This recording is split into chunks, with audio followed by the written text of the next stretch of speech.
Why Brianna Ghey police quickly ruled out transphobia as motive. Within 48 hours of Brianna Ghey's murder, DCS Mike Evans of Cheshire Police told the media that the force had no information or intelligence to suggest it was a hate crime. The statement caused an immediate uproar, particularly among the LGBTQ+ community, who held vigils in her memory. Many people suspected that Brianna, being a transgender girl, may well have played a role in her killing and were angry that detectives seemed so quick to rule out transphobia as a motive.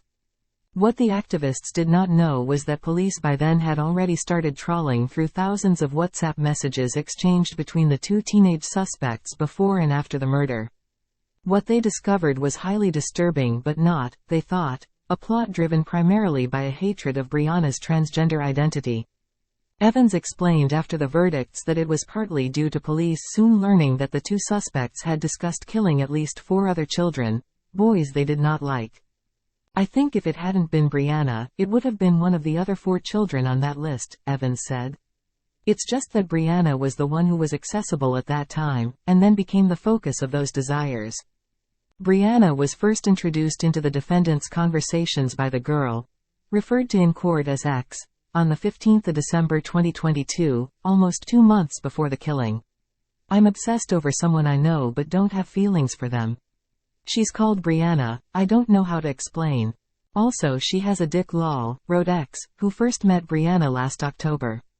She sent the boy, referred to as Y, some selfies that Brianna had posted online, prompting Y to ask, "Is it a femboy or a tranny?" In their subsequent conversations, the boy often if not always referred to Brianna via the dehumanizing it, rather than she, her chosen pronoun. Asked by the prosecutor Deanna Heer KC why he used such language, he said it was a joke, and what I've learned from people, how they talk about people, which I picked up. Heer asked, "Did you think that because she was transgender you were entitled to hurt her?" "No," the boy replied. X usually referred to Brianna as a girl, complaining at one point that she thought Brianna was prettier than her. "Prettier, but it's a boy," wrote Y, who met Brianna for the first time on the day he killed her. Evans accepts that boy Y wrote some horrific, dehumanizing and transphobic messages. But actually, when you look at the girl involved, she almost admires, is obsessed with Brianna. "I still think to this day Brianna wasn't killed because she was transgender," he added. He thinks Brianna's lifestyle and personality made her vulnerable. "She was an anxious child," he said. "She stayed indoors a lot. She was quite a vulnerable individual and I think that made her relatively easy, in terms of accessibility."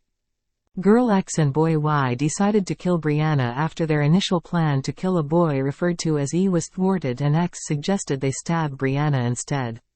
Y agreed, saying, "Yeah, it'll be easier and I want to see if it will scream like a man or a girl."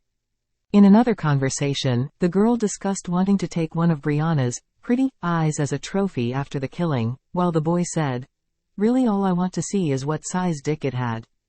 The jury was told that Brianna was born male and that although she had not undergone any gender reassignment surgery, she was living, dressing and referring to herself as a female at the time of her murder.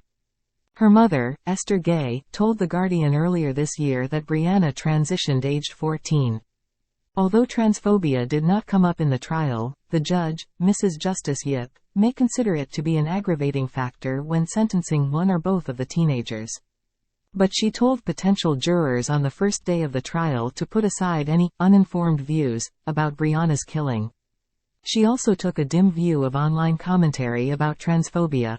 After the case was opened, the prosecution complained about a tweet from the barrister Jolyon Mom, the founder of the Good Law Project, saying the teenagers had exchanged transphobic slurs. Yip said the tweet was potentially in contempt of court, a serious crime that has previously resulted in short jail terms for those judged to have prejudiced a trial. Heer said the prosecution had deliberately not used such terms in the presence of the jury.